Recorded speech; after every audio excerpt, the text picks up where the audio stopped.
اکثر لوگ نماز میں سجدہ سہو کے بہت سے احکامات سے ناواقف ہوتے ہیں.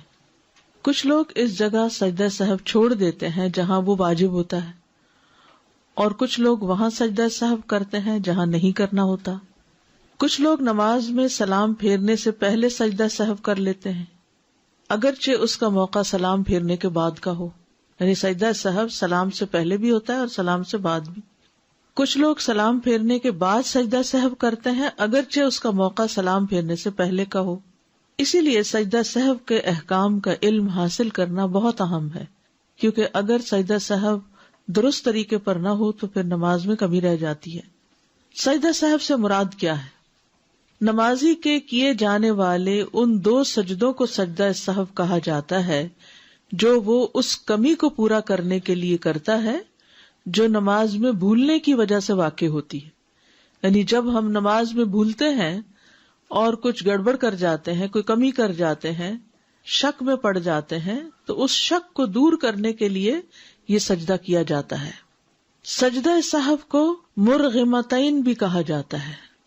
مرغمتین، رغم انفہ کا مطلب ہے اس کی ناک خاک آلود ہو، تو مرغم کا مطلب ہوا ناک خاک آلود کرنے والا. کس کی؟ شیطان کی، کیونکہ شیطان نے انسان کو آ کر شک میں ڈالا تھا.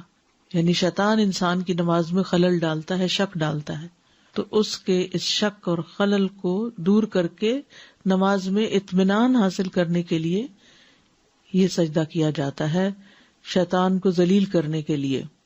ابن عباس رضی اللہ عنہما سے مروی ہے کہ نبی صلی اللہ علیہ وسلم نے سجدہ سہو کا نام مرغمتین، شیطان کو ذلیل و خوار کرنے والی 2 چیزیں رکھا ہے، کیونکہ 2 سجدے ہوتے ہیں نا.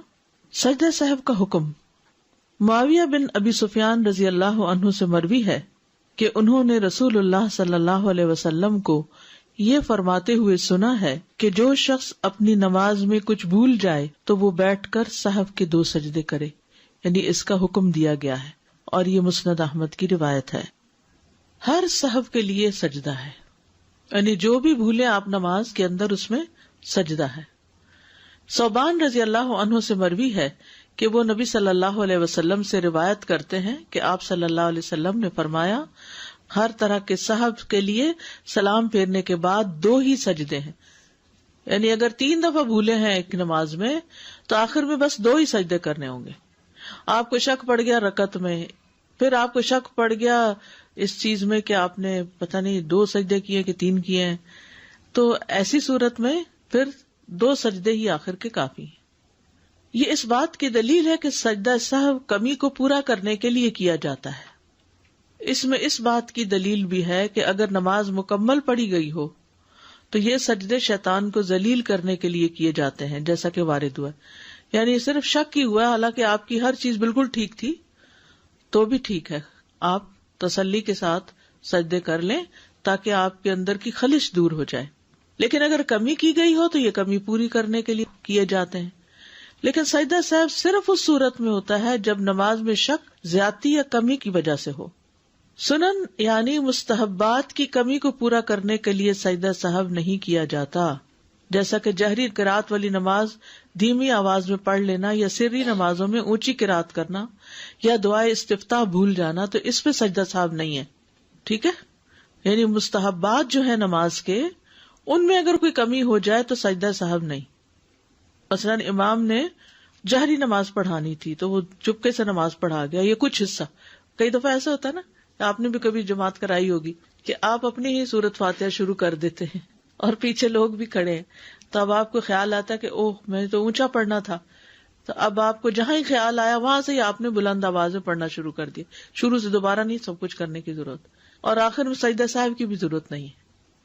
ٹھیک ہے. اسی طرح اگر آپ نے دعائے استفتاح نہیں پڑھی تو کوئی بات نہیں، سجدہ سہو کی ضرورت نہیں ہے اس میں.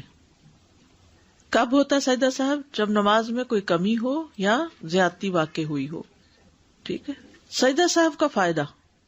ابو سعید خدری سے روایت ہے، انہوں نے کہا کہ رسول اللہ صلی اللہ علیہ وسلم نے فرمایا ہے کہ جب تم میں سے کسی کو اپنی نماز میں شک ہو جائے اور معلوم نہ ہو کہ اس نے کتنی رکعات پڑھی ہیں، 3 یا 4، تو شک کو چھوڑ کر اور جتنی رکعات کا یقین ہو اس کے مطابق نماز پڑھے.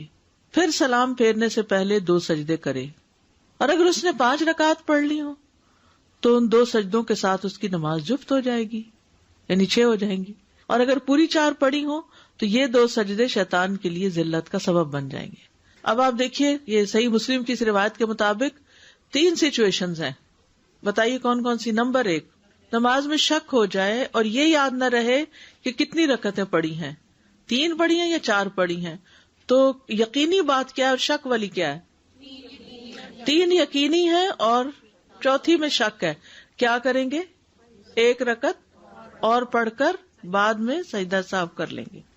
دوسری صورت، اگر 5 رکعتیں پڑھ لی تو پھر 2 سجدے سلام کے بعد کرنے ہوں گے۔ زیادتی کی صورت میں سلام کے بعد سجدہ کرتے ہیں، ٹھیک ہے؟ اس سے کیا ہوگا؟ وہ 5 کی بجائے 6 ہو جائیں گے، یعنی 2 سجدوں کی وجہ سے وہ جفت ہو جائے گے سجدے۔ اور اگر پوری 4 رکعتیں پڑھی ہوں اور ایسے ہی دل میں شک ہو، یعنی یہ یقین ہو کہ 4 ہی پڑھی ہیں لیکن پھر بھی تھوڑا بہت وہ رہ جائے، تو پھر کیا کریں؟ 2 سجدے کر لیں اور پھر سلام پھیر دیں، کیونکہ سجدہ صاحب ہوتا ہی بھول پر یا شک پر ہے، ٹھیک ہے؟ تو چاہے زیادتی ہو، چاہے کمی ہو، چاہے پوری ٹھیک نماز پڑھی اور پھر آپ سجدہ صاحب کر رہے ہوں تو وہ بھی شیطان کے لیے ذلت کا باعث ہوگا۔ ابو ہریرہ رضی اللہ عنہ سے مروی ہے کہ رسول اللہ صلی اللہ علیہ وسلم نے انہیں نماز پڑھائی، نماز کے دوران آپ کو سہو ہو گیا، پس آپ نے سلام پھیرنے کے بعد 2 سجدے کیے، پھر سلام پھیرا۔ سہو کے بغیر نماز پڑھنے کا اجر، یعنی اگر کوئی نماز میں بھولتا نہیں اور اپنی نماز بالکل درست پڑھتا ہے تو اس کا کیا اجر ہے؟